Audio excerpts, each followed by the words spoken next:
What are malware packers? In this video, we're going to take a look, do a deep dive, and see what malware packers do. They not only obfuscate code, but make it much harder for a malware analyst to do their job. This video, we're going to dive deep, take a packed malware sample, and I'll show you how to run it through a debugger and then find the unobfuscated code so that you can go forth and reverse engineer. See you on the other side. Welcome back, and let's get unpacking. So in this video, we're actually going to unpack the Emotet malware, which was quite the rage back in the 2020, 2021, maybe back in the late 2010s as well. But for the purposes of this video, I wanted to take a look at this malware because it's packed, and also it's interesting because there's an indirect call to VirtualAlloc. So let's get started by opening up x32dbg. Of course, you could do it however you want. There's many different ways to do it. I have my executable file here, and we're going to go ahead and dump it into x32dbg. We're going to go ahead and I'm going to cut this down. We don't need to see the opcodes as much, and we can move this over a little bit. I want to increase the size of the instructions here. Maybe a little bit there. All right, so we have our... Okay, that does not increase. All right, so as always, we have our VirtualAlloc. We know this beforehand, but in case we were taking a look at it clean, we might do a VirtualAlloc or any type of allocation, as we talked about in our previous video. But I know that the VirtualAlloc is what we want to set our breakpoint on. So right now we have our debugger set. We could check our breakpoints. We have a breakpoint on the entry point for Emotet, and also, as we can see here, VirtualAlloc. Now I want to go ahead and make that, again, hide the opcodes. We don't need to see those opcodes. We can go up to debug and run. Now this hits our entry point, that first breakpoint. Interesting, not so much. Let's hit it again. Let's go ahead and click on run again. All right, now we are in VirtualAlloc and kernel32.dll. So we're in the actual, followed it in to kernel 32. That's where we're residing. We don't really, this is not the interesting part to us, so I will go ahead and click on execute till return. And I can either step in or step over. In this instance, it doesn't matter, but I'm going to go ahead and do step over. All right, so we hit our run or execute till return. I want to show something interesting here. Let's look up back one instruction, which is a call EDI. What's in EDI? We can see that it's by mousing over VirtualAlloc. We can also look at our registers here that VirtualAlloc is what is stored, or the address to it. So what's interesting here is that this was an indirect call to VirtualAlloc.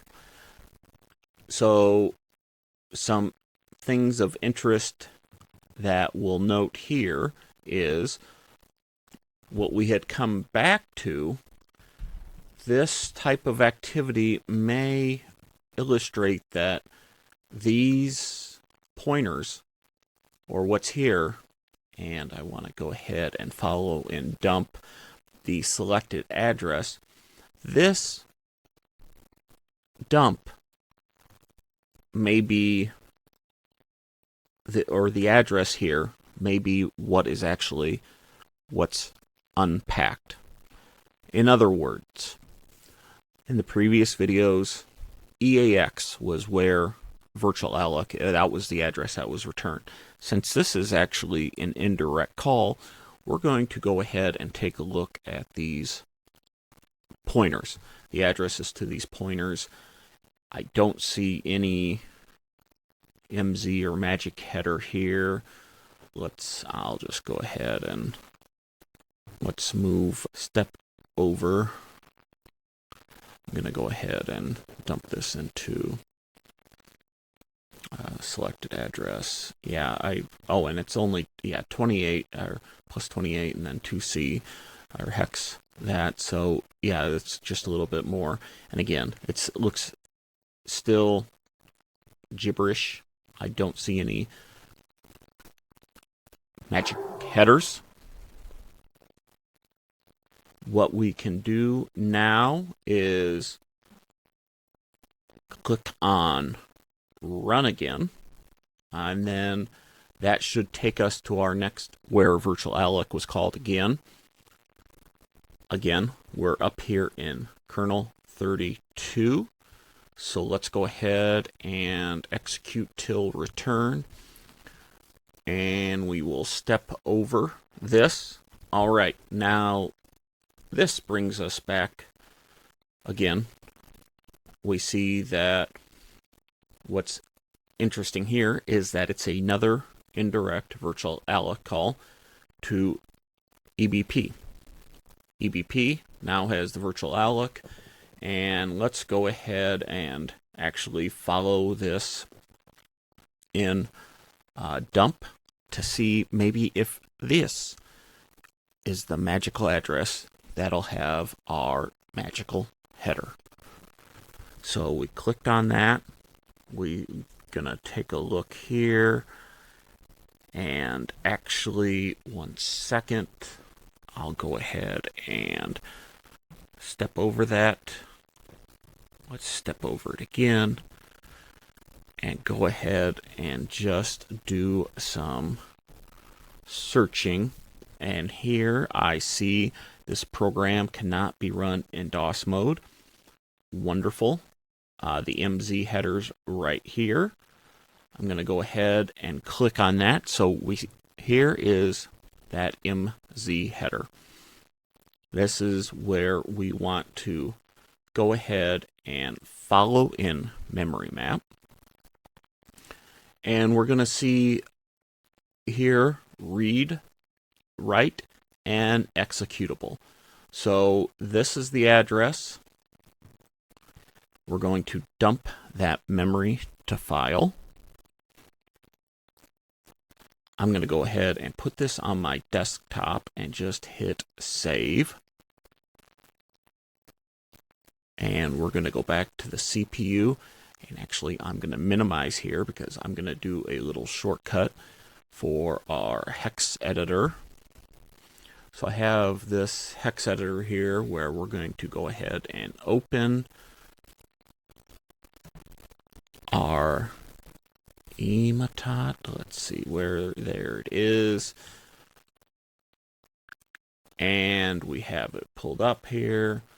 Now I'm going to go searching for that MZ header. It is tough when you are looking for,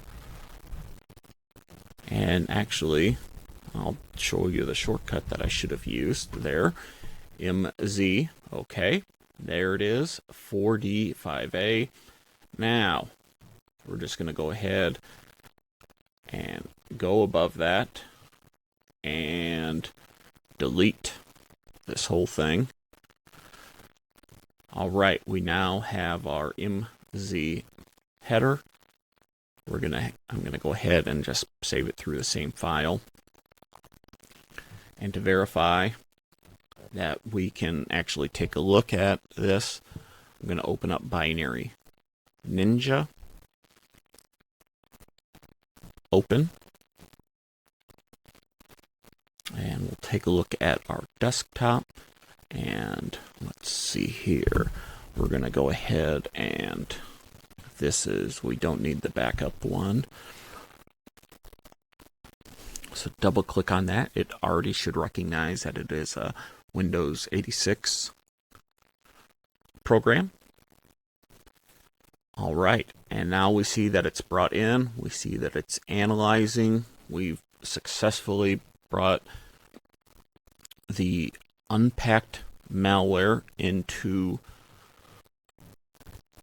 Binary Ninja. And now you can start your disassembly, your reverse engineering of the various different components of this Unpacked malware.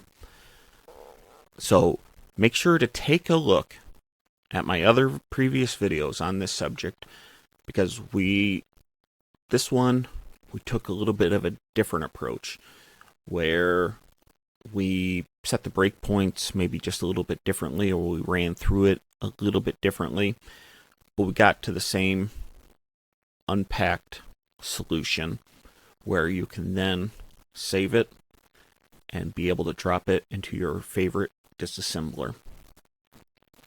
Thank you for checking this out. Make sure to hit that like and subscribe button, and check out the videos on this end screen. Much appreciated.